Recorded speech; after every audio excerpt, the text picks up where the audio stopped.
উচ্ছে চচ্চড়ি করতে হলে কড়াইতে তেল দিয়ে 2 চামচ প্রথমে উচ্ছেগুলোকে এরকম লাল লাল করে ভেজে নিতে হবে। তার মধ্যে শুকনো লঙ্কা আর 5 ফোড়ন দিয়ে উচ্ছেগুলোকে ভেজেছি। উচ্ছে চচ্চড়িতে শুকনো লঙ্কা আর 5 ফোড়ন দিতে হয়। একটু নুন হলুদ দিয়ে ভেজেছি। এর মধ্যে অল্প একটু আলু ছোট ছোট টুকরো করে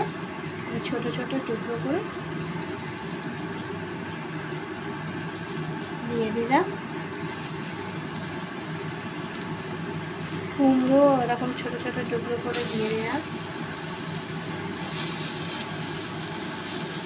শিম ছোট ছোট কুচি করে দিয়ে দিলাম। আর বেগুন ছোট ছোট কুচি করে দিয়ে দিলাম।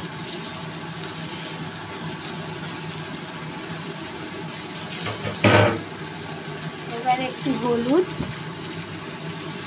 অল্প করে, আগে একটু হলুদ দিয়েছি তো, 1/2 চামচ হলুদ দিলাম।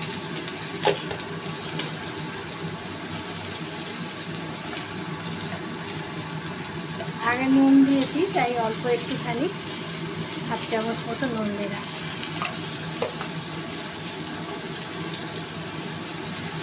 এবার এই সবজিটাকে একটু ভাজা ভাজা করতে হবে।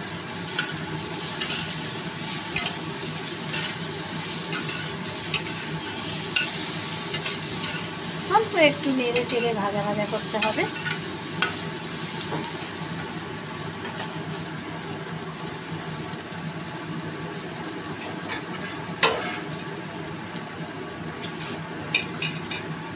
একটু সিম করে ভাজবার জন্য গ্যাসটাকে একটু সিম করে দিলাম, দিয়ে ঢাকা দিয়ে দিলাম।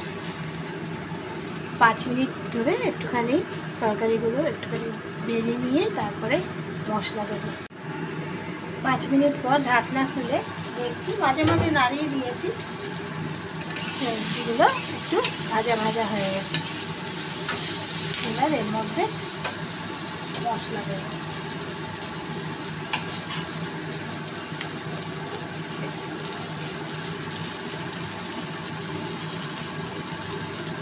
অল্প একটুখানি লঙ্কা গুঁড়ো দিলাম, পুরোপুরি 1 চামচ না, 1 চামচ একটু কম।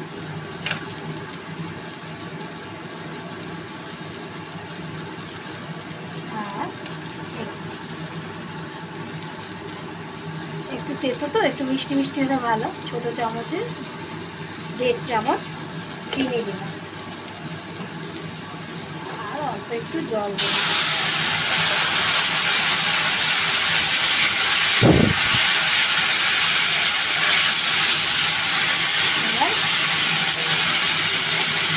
করে ঢাকা দিয়ে দিলাম। মশলাটা একটু কষানো হবে। ঢাকনাটা খুলে মশলাটা বেশ নাড়িয়ে নাড়িয়ে কষিয়েছি। এবার সেদ্ধ হওয়ার জন্য অল্প একটু জল দিয়ে দেবো।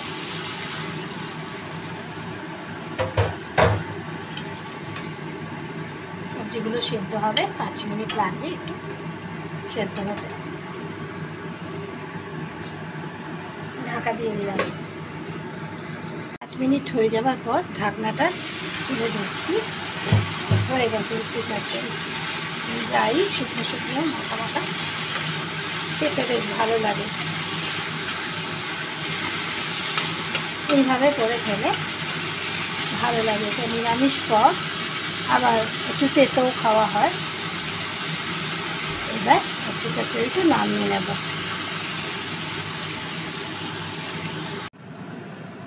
ছোট্ট একটা বাটিতে অল্প তো উচ্ছে চচ্চড়িটা নামিয়ে রাখছি।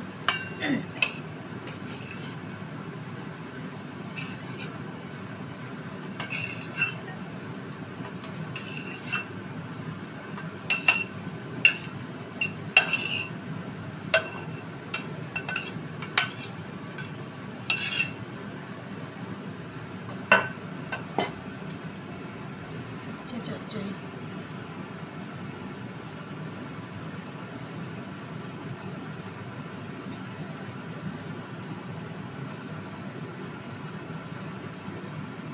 যারা উচ্ছে খেতে ভালোবাসে না, তারাও যদি একটু মিষ্টি টেস্টি দিয়ে এইভাবে উচ্ছে চচ্চড়ি বানাও, তাদেরও ভালো লাগবে।